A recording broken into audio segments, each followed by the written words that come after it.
Hi everyone, Sid here back again with another video. So दोस्तों, आज मैं इस वीडियो में आपको हम डिस्कस करने वाले हैं किस तरह से आपको कंट्रोलर क्रिएट करना है, किस तरह से आपको माइग्रेशन क्रिएट करना है और किस तरह से हम कोशिश करेंगे कि इस वीडियो पे सबसे पहले मैं आपको बताऊं how to create a migration. ठीक है, माइग्रेशन किस तरह से क्रिएट करना है। ठीक है, तो चलिए मैं आपको स्टार्ट करता हूं सबसे पहले कि माइग्रेशन आपको किस तरह से क्रिएट करना है।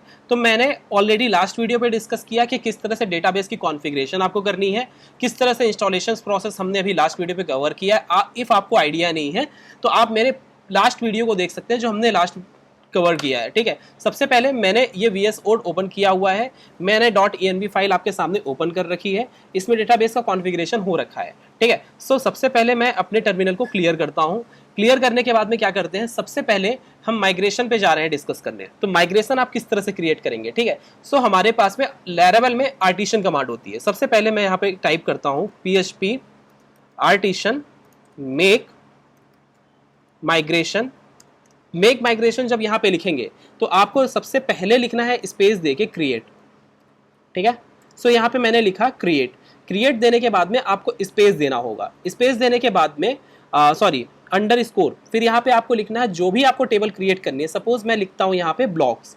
ठीक है, सो ब्लॉक्स मैंने यहाँ पे लिखा, फिर मैंने स्पेस दिया, अब यहाँ पे लिखेंगे टेबल। सो एक चीज़ है मैं आपको यहाँ पे डिस्कस करने वाला हूँ, ब्लॉक्स यहाँ पे क्यों। लैरावेल में जब भी हम क्रिएट करते हैं डेटाबेस तो हमेशा एज अ प्यूरल रखते हैं, वहाँ पे आप ना एस लगा दीजिए। ठीक है, मैं इसको रन करता हूँ।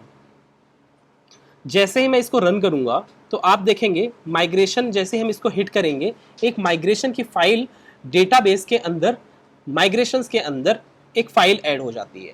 ये देखिए हमने अभी क्रिएट किया है ब्लॉक्स नेम से, ये देखिए माइग्रेशन ये क्रिएट हो गया। अब यहाँ पे देखेंगे बाय डिफॉल्ट यहाँ पे आईडी है। ठीक है, पहले होता था बिग इंक्रीमेंट्स, लास्ट हम वर्जन जो डिस्कस करते थे उस पर होता था बिग इंक्रीमेंट, यहाँ पे आईडी है। अब टाइम स्टैम्प पे क्या होता है दोस्तों, यहाँ पे क्रिएटेड एट अपडेटेड एट ये ऑटोमेटिकली चला जाता है। ठीक है, इसी के थ्रू टाइम स्टैम्प लिखने से। अब मैं यहाँ पे आपको दिखाता हूँ किस तरह से ब्लॉग में टाइटल और डिस्क्रिप्शन ऐड करना है। सो मैं यहाँ पे एज अ स्ट्रिंग लेता हूँ, सबसे पहले टाइटल के लिए एज अ स्ट्रिंग लेता हूँ मैं यहाँ पे लिखता हूँ, यहाँ पे मुझे लिखना होगा। माइग्रेशन के बारे में और भी बताऊंगा मैं आपको। सबसे पहले हम टाइटल यहाँ पे लिखते हैं। ठीक है, सेकंड हमारे पास में एज अ टेक्स्ट लेते हैं, क्योंकि हमारे पास में डिस्क्रिप्शन एरिया भी होगा जो कि काफ़ी बड़ा होगा, तो इस वजह से हम यहाँ पे एज अ डिस्क्रिप्शन में थोड़ा टेक्स्ट को बढ़ा लेते हैं। ठीक है, अब क्या करते हैं, ये दोनों क्रिएट हो गए।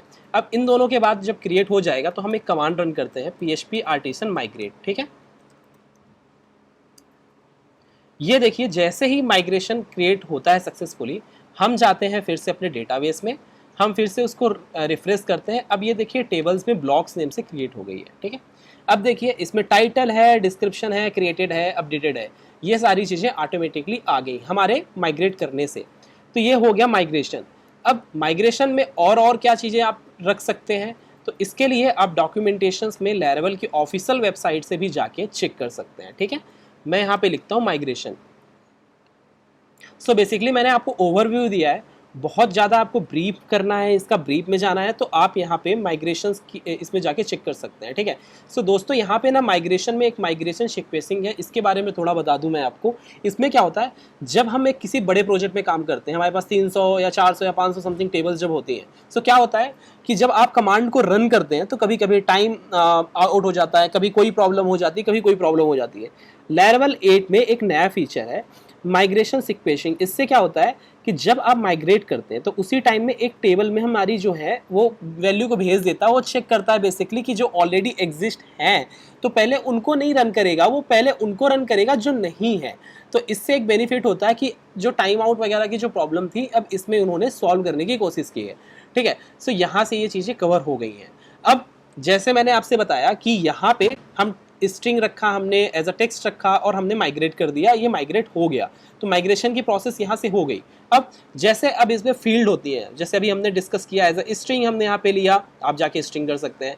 अब डाउन करना हो आपको कभी भी, तो आप ना एक काम करेंगे, जब भी होगा, जब सपोज या फिर रिफ्रेश करना है, तो आप ना ये कमांड चलाएंगे माइग्रेट मतलब फोर्स मीन्स, इससे क्या करता है, ये आपका फोर्सफुली माइग्रेट करता है।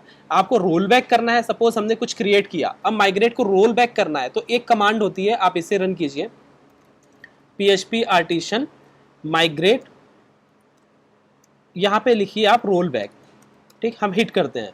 सो अब जाते हैं डेटाबेस में फिर से, ठीक है। मैं रिफ्रेश करता हूँ, हमने यहाँ पे रिफ्रेश किया, आप देखेंगे यहाँ पे सिर्फ और सिर्फ एक टेबल बची जो माइग्रेशन की थी और वो भी हट गई।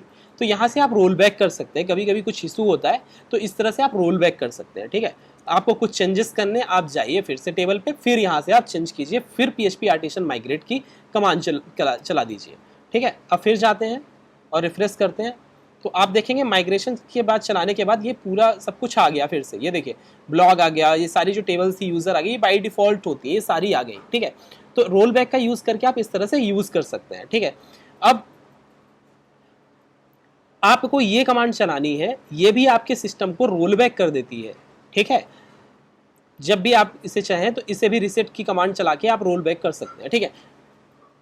अब जैसे दोनों एक साथ करना है, roll back and migrate using a single command, आपको सिंगल कमांड के थ्रू आपको रोल बैक भी करना है और फिर से उन्हीं को माइग्रेट करना है। तो ये देखिए एक कमांड से ही हमारा सब कुछ हो जाएगा। चलिए चेक करते हैं, माइग्रेट करके रिफ्रेश करना है। सबसे पहले हम करेंगे PHP आर्टिसन माइग्रेट और यहाँ पे आप लिखिए रिफ्रेश।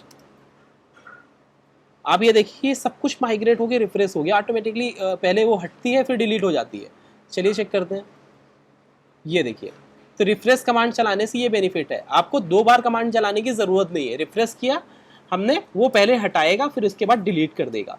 अब दोस्तों मान लीजिए आपके पास सीडर्स की वैल्यू है, तो सीडर्स क्या होते हैं हम डिस्कस करेंगे ब्रीफ में। मैं आपको थोड़ा सा ब्रीफ बता दूं, हम इस सीडर्स के लिए अलग वीडियो, सेपरेट वीडियो बनाएंगे तो आपको बहुत क्लियर हो जाएगा।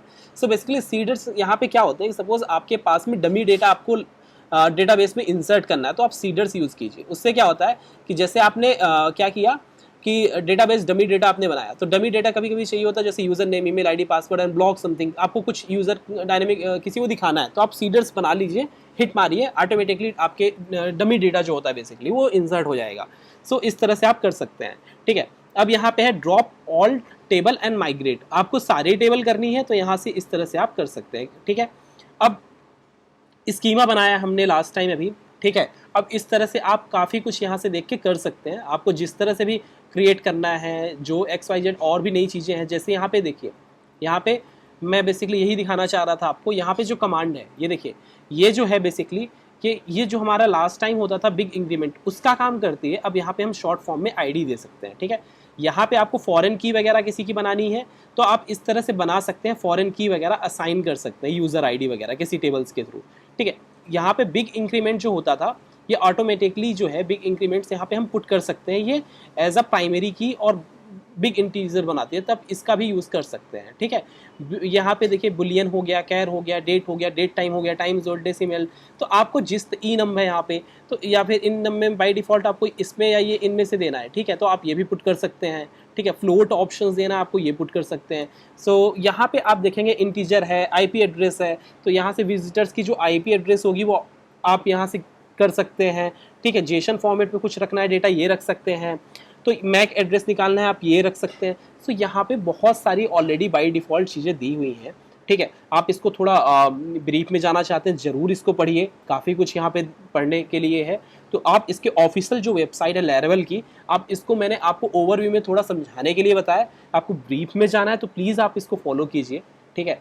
सो कोई भी यूट्यूब में इतना ब्रीफ नहीं बताते, जनरली बहुत सारी चीज़ें होती है पढ़ने के लिए। तो ये लैरावेल का डॉक्यूमेंटेशन बहुत ही परफेक्ट है, आप इसे फॉलो कर सकते हैं, ठीक है। और आपको कोई भी डाउट है या फिर इनमें आपको कुछ समझ में नहीं आ रहा है तो फिर आप मुझे बताइए कमेंट सेक्शन में, मैं कोशिश करूँगा सब कुछ आपको बताने के लिए। Thank you for watching this video.